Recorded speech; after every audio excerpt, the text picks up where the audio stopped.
All right. Good morning, everybody.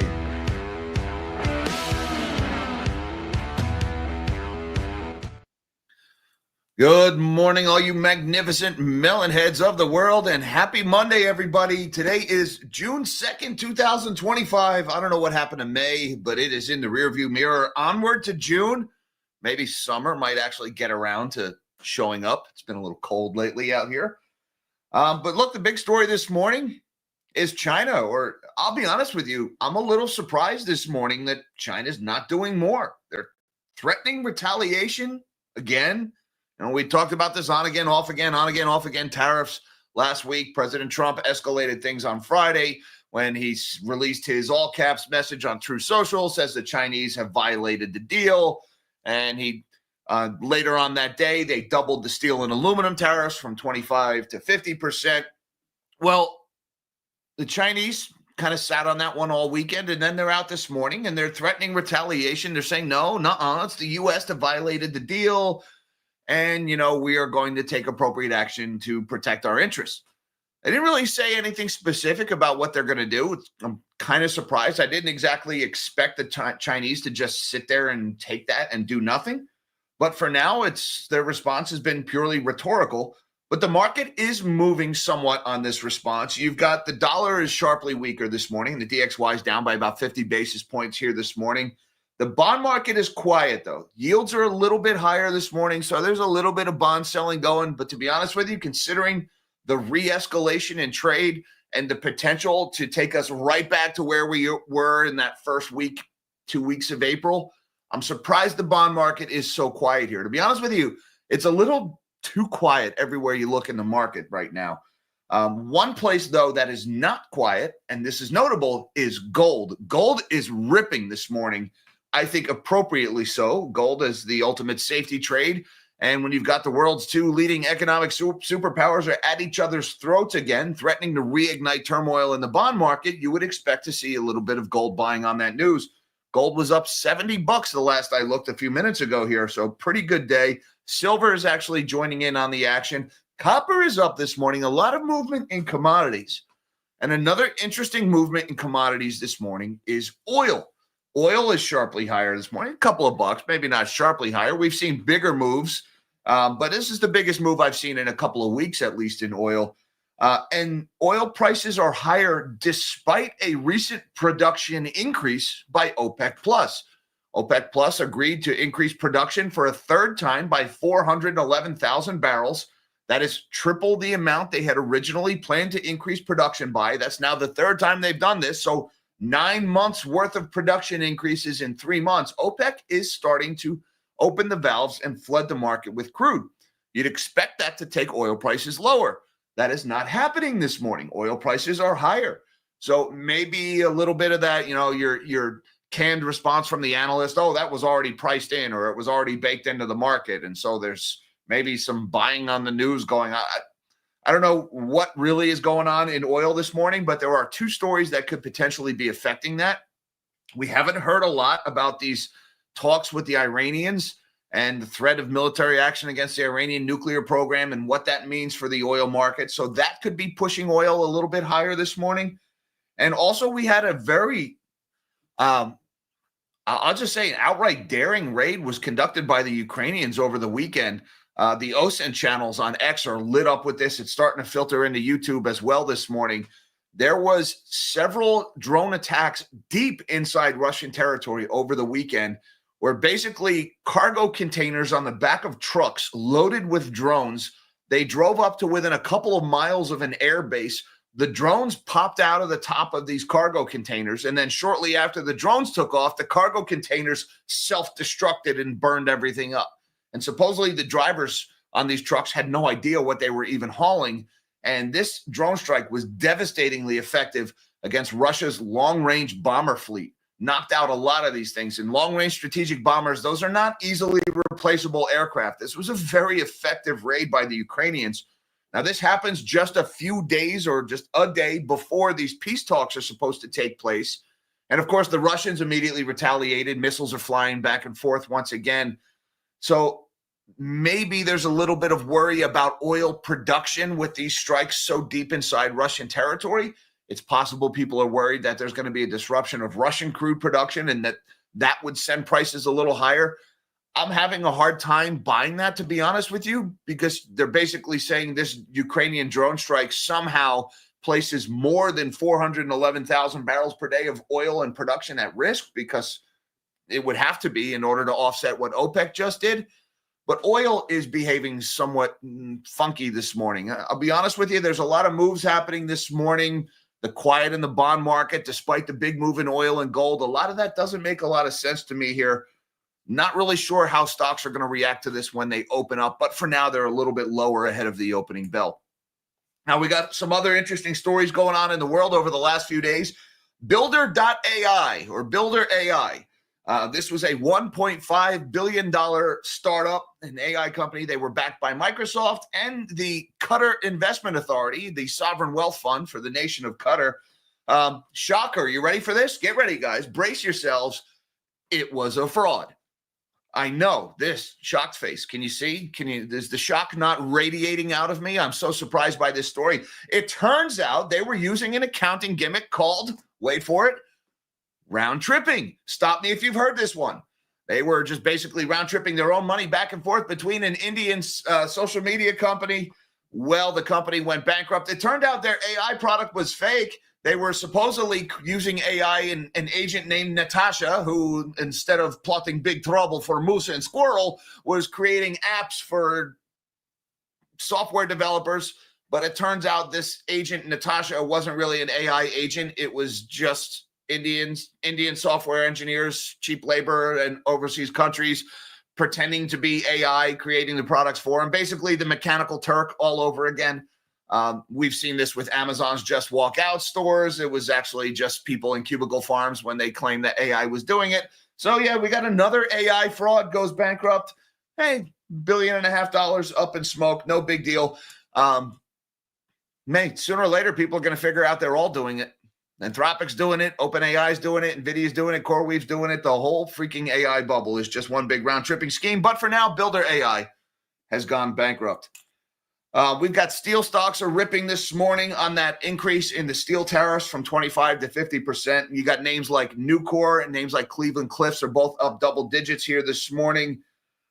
We've got housing inventory. There's a story out of Redfin this morning. This was interesting. My moderator, Mish, caught this one. $700 billion worth of homes for sale in the United States right now. That is an all-time high, the highest, ever, since data going all the way back to 2012.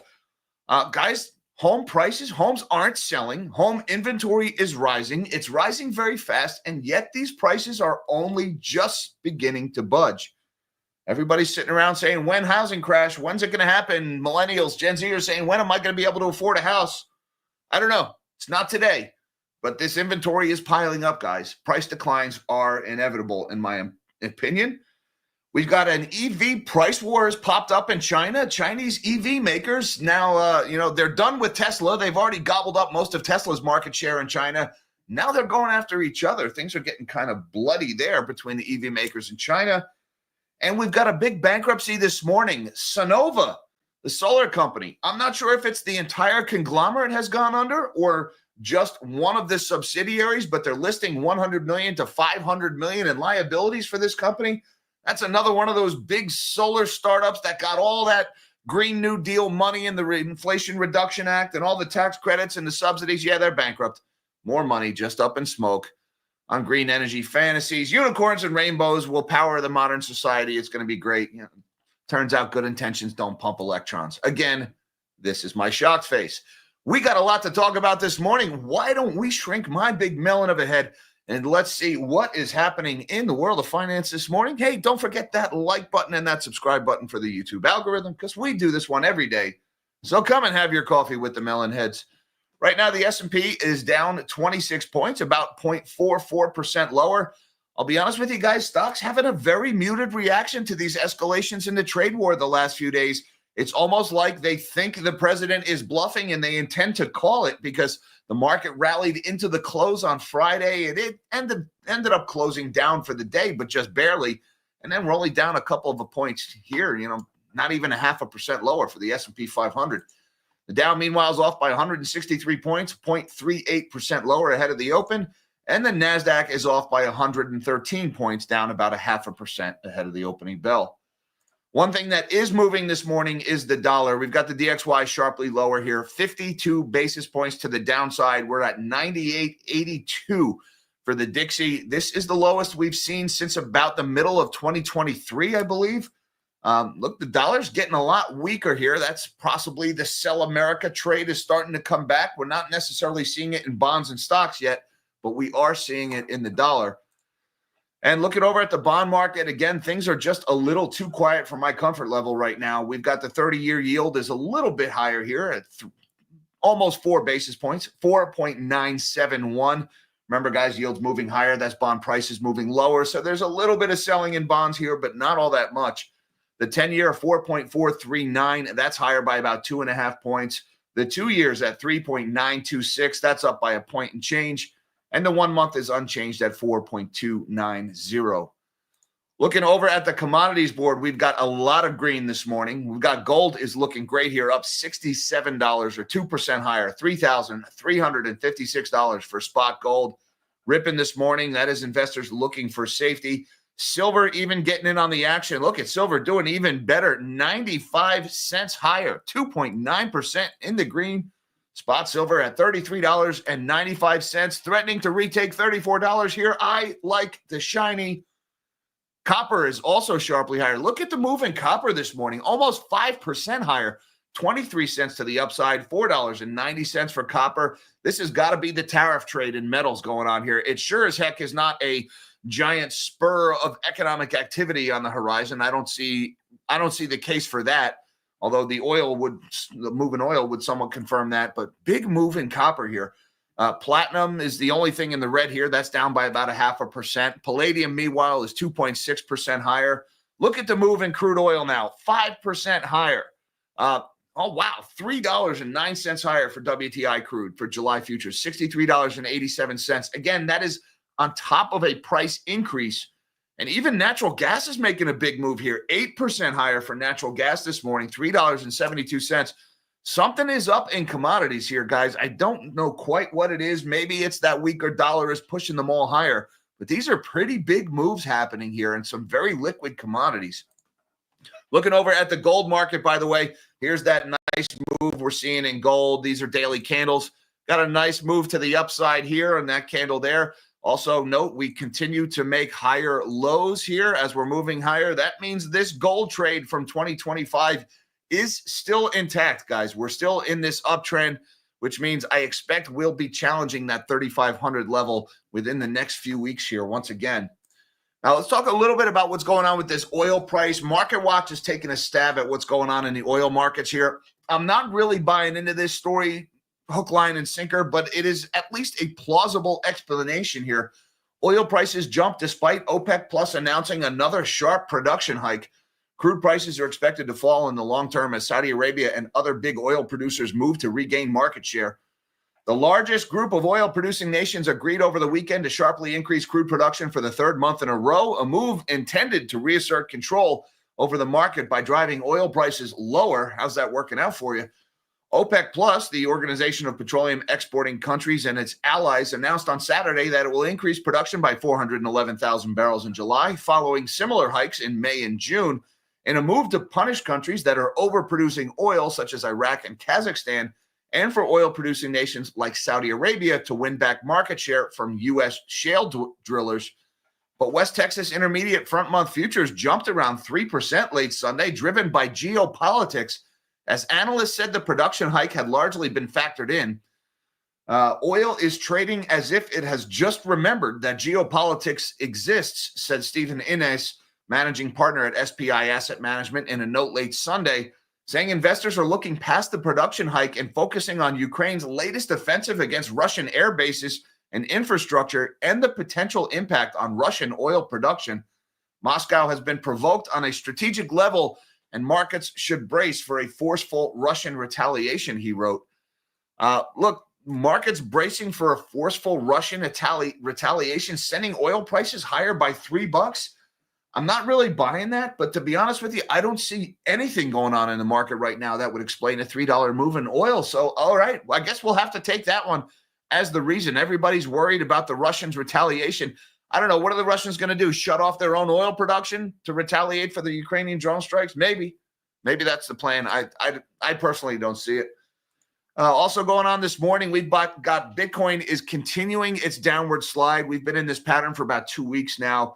Bitcoin consolidating here after that big run up to a new all-time high of around 111,000. We've been selling off for about 2 weeks here. Currently at $104,091 as priced on Coinbase. We were at a 103 handle a few minutes ago. So Bitcoin continuing to consolidate. My guess is it's just another one of these little consolidation patterns that we've seen in this recent run up here. I think Bitcoin's probably got a few more months of this rally to go before Bitcoin winter sets in. Now, let's talk a little bit about tariffs. This one in Barron's this morning. China vows forceful response after accusing the U.S. of violating the trade truce.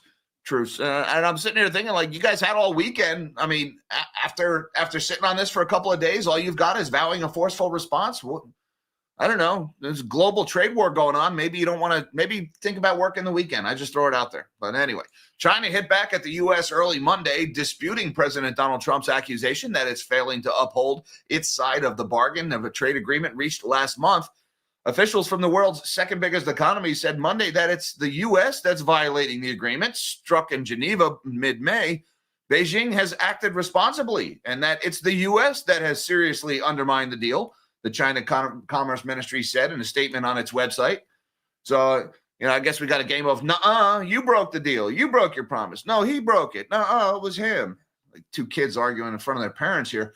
A spokesperson said the U.S. has introduced several discriminatory restrictive measures since the agreement, including issuing export control guidelines for artificial intelligence chips, stopping the sale of chip design software, and revoking Chinese student visas, all things that actually did happen. That's true. These practices seriously violate the consensus reached between President Trump and President Xi Jinping in January and seriously undermine the Geneva Agreement, they added. They also threaten to take resolute and forceful measures if the U.S. continues to damage China's interests. So after all that, after the weekend, after all that rhetoric, all they're doing is threatening resolute and forceful measures. They didn't actually take any resolute and forceful measures. So it looks like the Chinese are doing nothing for now. I don't know if they're going to keep doing nothing. The market seems to be pricing in that the Chinese will continue doing nothing here because the market has taken this latest escalation in the trade war pretty much in stride. It sold off a little bit, but not much, all things considered. Another one going on. This one hit late last week, and I just love this story. Builder.ai faked business with an Indian firm, Verse, to inflate sales, sources say. And say it ain't so, says the sources. The Builder AI, here we are. Where is it? Builder AI, the artificial intelligence startup that recently announced plans to declare bankruptcy, faked business with the Indian social media startup Verse Innovation for years to falsely inflate its sales, according to documents reviewed by Bloomberg and people with direct knowledge of the practice. The two companies routinely billed one another for roughly the same amounts between 2021 and 2024, documents reviewed by Bloomberg show, as part of an alleged practice known as round tripping that the people said Builder AI used to inflate revenue figures that it presented to investors. In many cases, products and services weren't actually provided to either company for these payments, said the people who asked not to be identified, discussing confidential information. Builder AI, once valued at about $1.5 billion, is the most high-profile AI startup to collapse since ChatGPT's launch started a global investment frenzy. Its downfall shows the risks inherent in the rush to back AI startups as investors seek to replicate the success of industry heavyweights such as OpenAI and Anthropic. The London-based startup, which pitched its tech as a way to make apps with little or no coding, said earlier in May that it planned to file for bankruptcy after a major creditor seized most of its cash. Bloomberg reported earlier that Builder AI overstated its projected 2024 sales to creditors by 300%, which contributed to the lender's decision to seize the company's funds. Bloomberg also reported that U.S. prosecutors have demanded that the company hand over financial statements, accounting policies, and a list of its customers as part of a subpoena. Builder AI has declined to comment on the subpoena. The company has acknowledged it's found discrepancies in its historical sales, but has declined to comment on the scope of the alleged overstatement. So AI company was a fraud. Yeah, shocker. Shocking news. I'm shocked. Can you see the shock? Careful, guys. Don't get too close to the monitor. You might get shocked. Another round-tripping scheme exposed. $1.5 billion goes up in smoke. And look, these guys, they had the Qatar Investment Authority. They had Microsoft backing them. They had a lot of people fooled. Or maybe they didn't have anybody fooled. Maybe everybody knew what they were doing, but figured they could make money doing it anyway. And so they just invested, kind of like this entire bubble. Hey, I just throw it out there. You do what you want with it.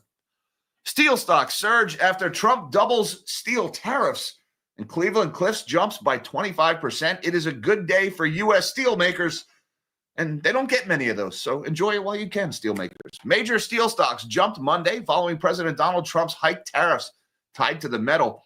Shares of mining company Cleveland-Cliffs popped roughly 25% in pre-market trading following the announcement, while Steel Dynamics and Nucor each jumped more than 10%.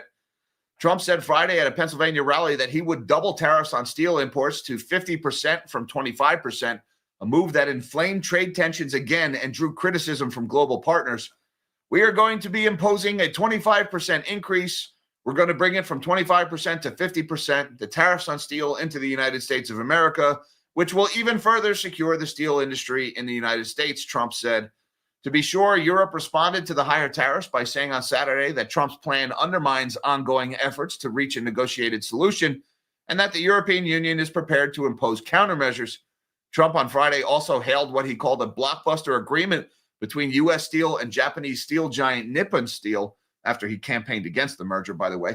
He promised during the rally that U.S. Steel would be controlled by the USA and that no layoffs would occur, but Trump has refrained from calling the deal a merger, previously saying that the partnership, it will create at least 70,000 jobs for the U.S. economy. So, look, steel stock's doing really good here on this news. You got Cleveland-Cliffs up 22, almost 23% here this morning, trading at $7.17, higher by $1.34. Big move in Cleveland-Cliffs. Nucor not making as big a move, but still 13.5% higher ahead of the opening bell here, up almost $15, trading at about $124 a share. The only one that's not really moving here is U.S. Steel, ticker X. I'll bring that one up. The reason why U.S. Steel isn't moving is because it's basically trading up against that $55 price target for the Nippon merger. So U.S. Steel is just kind of sitting out this rally that the other U.S. Steel stocks are enjoying.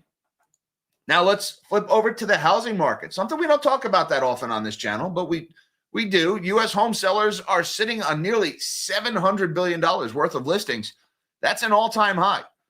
Well, when supply goes up and demand stays the same, usually prices head lower, right? Isn't that how this is supposed to work? More than $330 billion worth of listings have been sitting on the market for 60 days or longer. Rising inventory and slow home buying demand is pushing up the total dollar amount of home listings and will push down home sale prices by the end of the year. There's a total of $698 billion worth of homes for sale in the U.S. That's up 20% from a year ago and the highest dollar amount ever. This is based on an analysis of listings on redfin.com going back through 2012. For the total dollar value of all inventory on the market, we sum up the list price of all active listings as of the last day of each month. April 2025 is the most recent month for which data is available. The total value of U.S. home listings is at an all-time high because of the combination of growing inventory, slowing demand, and increasing home sale prices. Now, I have to say there, that third one, like one of these things is not like the other. Growing inventory, supply up, demand down, slowing demand, but increasing home prices. That's not how this works. That's not how any of this works. Why are home prices still increasing? My guess is because median price is going up. Doesn't mean the price of every house is going up, but the average sale price is going up because the only people that are buying houses are rich people buying higher end houses. So it's kind of creating this statistical anomaly of the median closing price going up. That's because bigger houses are making up a bigger portion of the sales. Housing supply is at a 5-year high. There are many more sellers than buyers in the market. The total number of homes on the market nationwide rose 16.7% year over year in April to its highest level in 5 years. With the mortgage rate lock-in effect easing and homeowners trying to cash out due to economic uncertainty, new listings increased 8.6% to a 3-year high. Homes are sitting on the market longer. The typical home that sold in April took 40 days to go under contract. 5 days longer than a year earlier. There's also a growing share of inventory that's been sitting on the market for longer than 2 months. Home buying demand is falling. Home sales are declining. Redfin agents in much of the country report that would-be buyers are backing off due to record high monthly housing costs and widespread economic instability. Those rising property taxes are not helping either. But home prices are rising. The median U.S. home sale price rose 1.4% year over year in April. Note that the total value of inventory is up by more than 20% year over year, which signals that in recent years, the rising number of listings is a bigger factor in the total value of inventory rather than rising prices. And you can see this is the total value of homes for sale in the U.S. And again, they're saying it's the number of units, not just prices, that is driving this higher here. $698 billion for April. That is an all-time high. The data goes all the way back to 2012. I'm curious to see what this data would have looked like in 2008, 2009, but the chart doesn't go back that far. But you can see here, pretty much since 2022, pretty much since they started hiking interest rates in the first quarter of 2022, we've seen housing inventory steadily rise, but prices remain stubbornly high. We've also got China's BYD and Great Wall Motor clash over China's auto price war. You know, we've been reading an awful lot over these last few months about BYD capturing all this market share from Tesla and cheap Chinese EVs flooding the market. Well, now it seems that Chinese EVs are kind of cannibalizing each other a little bit here. Tensions between two of China's largest automakers erupted into the open on Friday when a BYD executive slammed as alarmist comments by the chief of Great Wall Motor that called the industry unhealthy. Shares in Chinese automakers such as BYD, NIO, and XPeng tumbled this week after the chairman of Great Wall Motor worried openly about China's deepening price war, with pricing pressures hammering the bottom lines of car companies and suppliers.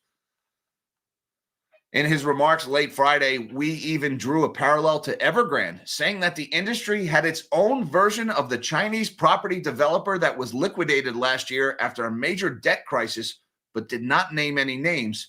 Li Yunfei, BYD's general manager of branding and public relations, said on Friday that there was no crisis such as Evergrande among leading automakers, and said he was baffled by online speculation that we was referring to BYD. So it seems like all is not necessarily well in the China EV market. We also saw some stories about how they were masking a loss of sales, that they're just taking all these new cars that are unsold and they're dumping them on the used car market. But when they sell them to the used car dealerships, they're reporting them as a new car sold, which would mean they're artificially inflating their sales figures. Possible some of that's going on. Now you've got Chinese EV makers at each other's throat. BYD has been slashing their prices like crazy. It's been taking a big bite out of Tesla. It's been taking a big bite out of Nissan, out of European automakers. Well, probably won't be able to keep that up for too much longer. And I want to send a shout out to my friends over at MacroEdge, who posted this one in our comment thread this morning. Sonova TEP developer files for Chapter 11 bankruptcy. This one has not hit the news yet, but the filing did hit. And we've got RK Consultants on Twitter here posted it. Sonova TEP, a subsidiary of the Sonova family of companies, specializes in electric power generation, transmission, and distribution with a focus on renewable energy solutions. It's another solar company, and they're going bankrupt, listing assets of 100 to 500 million, liabilities of 100 to 500 million, and some 200 to 999 creditors. So look, I don't know if this is the entire Sonova company that is going bankrupt here or just one subsidiary. They're listing up to 500 million in liabilities. That's bigger than the market cap of the whole company, Sonova. So I think this is the Sonova Corporation going bankrupt here. They've been on the verge of bankruptcy for a couple of months now. I did see this one from just a couple of days ago. U.S. administration cancels a $2.9 billion loan guarantee for Sonova Energy. This one was just on Friday. The U.S. administration has withdrawn a $2.92 billion partial loan guarantee for Sonova Energy, a residential solar panel installer, as reported by Bloomberg. The DOE has de-obligated the loan guarantee, meaning the federal government is no longer responsible for the financing. The move comes as Sonova is restructuring its debt and has expressed concerns about its ability to continue operations. Well, they just filed for bankruptcy this morning. Again, it was this Sonova TEP subsidiary that filed for bankruptcy. I don't know, based on the corporate structure of this company, does that mean Sonova Energy International, ticker Nova, that they've gone fully bankrupt? I don't know. Shares are down about 5%, 5.8% ahead of the opening bell. Over the last year, these shares have already lost 95.7% of their value. So, I mean, the company is already effectively defunct. Now, they're listing liabilities on this posting here. They're showing liabilities of $100 million to $500 million for Sonova TEP. And then if you look at Sonova Energy, the market cap of this company is only $27 million. So it's a good bet. This is the whole Sonova company going bankrupt here. Another recipient of generous subsidies. This is your tax dollars at work here, folks.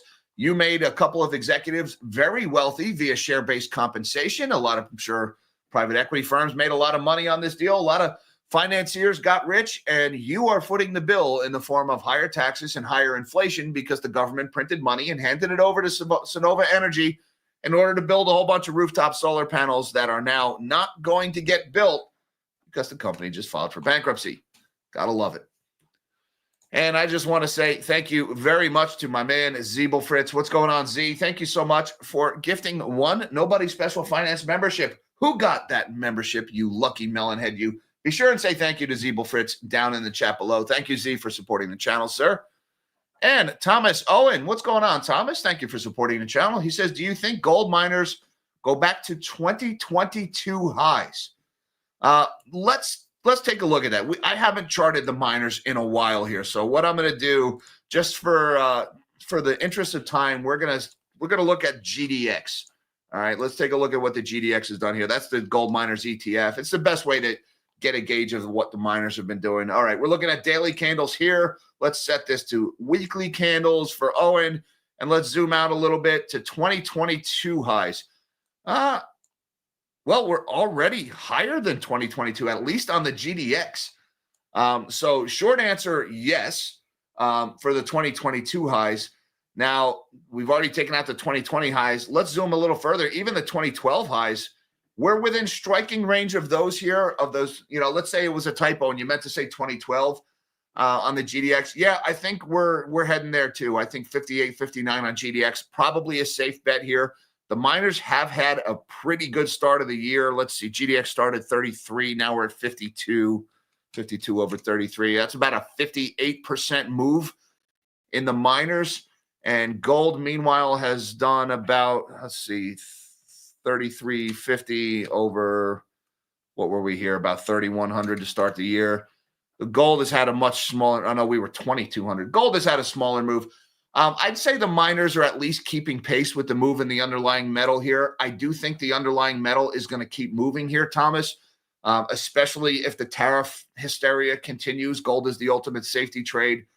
Watch those Japanese banks. They've got to be in big trouble over there in Japan with that big move that's happened in Japanese bond recently. So I don't think the gold trade is going to run out of steam anytime soon. And if the gold trade is going to keep moving, then the miners are going to keep moving along with it.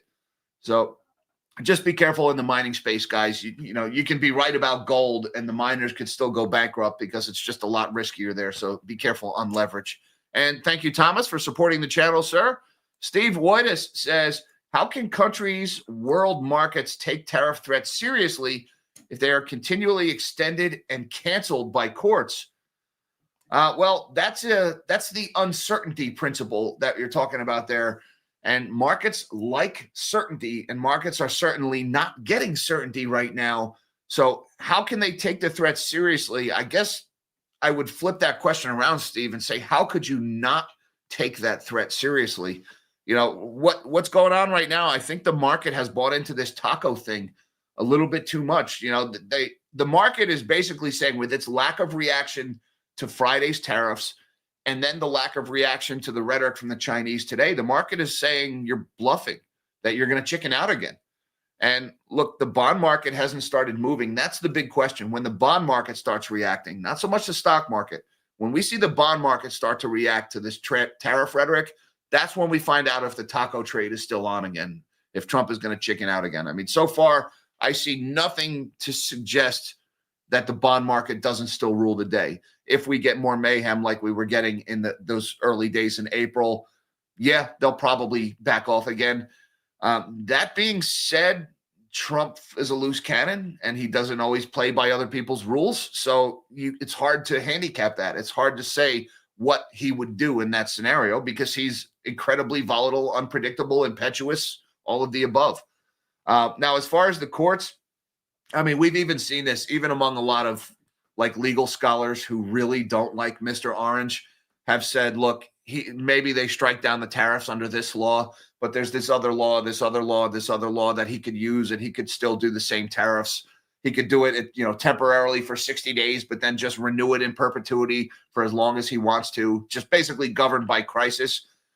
So the whole thing about being canceled by the courts, eventually the courts will be out of the way when it comes to tariffs. The question is, will Wall Street cooperate? Will American companies cooperate? Right now, they don't want to, not at all. Apple has made it perfectly clear that they will do anything and everything to avoid hiring Americans to build iPhones. And Wall Street will do anything and everything they can to maintain what has made them incredibly rich, the destruction of the middle class and the outsourcing of American manufacturing. Wall Street has made stupid bank on that trend, and they don't want to see that reverse because that'll cost them money. So, are they going to be extended again? Probably canceled again, extended again. But sooner or later, he's going to use some other obscure law that is going to stick in court. He's got many options there. So I don't think the courts are going to strike down the tariffs. I really don't, at least not effectively permanently. Thank you, Steve, for supporting the channel. Zeeble Fritz is back again. This is my shocked face t-shirt. Do it. Okay. Oh, my God. Do we have to do our shocked face? That stupid O face that people do in their thumbnails, like, oh my God, look at this market crisis. I hate when people make those faces in their thumbnails, by the way. But the YouTube algorithm rewards that stupid crap. So whatever. It's something else I don't do right on this channel. This is my shocked face t-shirt. We'll take that one under advisement, Zeeble Fritz. I don't know. Me and the t-shirt people aren't exactly simpatico at the moment right now. They owe me a lot of money, and they owe my melon heads a lot of t-shirts and hats that they didn't ship, and I am not very happy about that. So for the time being, probably won't be any new t-shirts for a little while. Thank you, Z, for supporting the channel. M&J says, viewer asked, what up, oil, and hit that like button. Well, we talked about oil. Look, I really don't know what's going on with oil this morning. I'm having a hard time believing that Ukrainian drone strike is really behind the move in oil. My guess is it's got something more to do with what's going on in Iran. Maybe somebody got wind of somebody's plans or something, or maybe some meeting didn't go well, or somebody got up and stormed out and it just hasn't hit the airwaves yet. But to see oil rallying $3 in the face of a massive OPEC production increase, combined with a global trade war that appears to be re-escalating, again, it's not obeying supply and demand right now. So there is some other variable that we can't see right now in the oil market, and I think that is what's responsible for that $3 move. And of course, hit that like button. Yes, M&J, thank you so much, and thank you for being a Melonhead member for 15 months. A 1-year veteran of the Melonhead Club. Thank you, everybody, for having your coffee with us this morning. Don't forget that like button and that subscribe button on the way out, as always. Thank you also to my magnanimous Melonheads on Patreon and YouTube. You guys are awesome. I got links down below to all that good stuff, should you feel so inclined. Hi, Mom. Hi, Dad. Love you guys. Everybody, till next time, live small and dream big.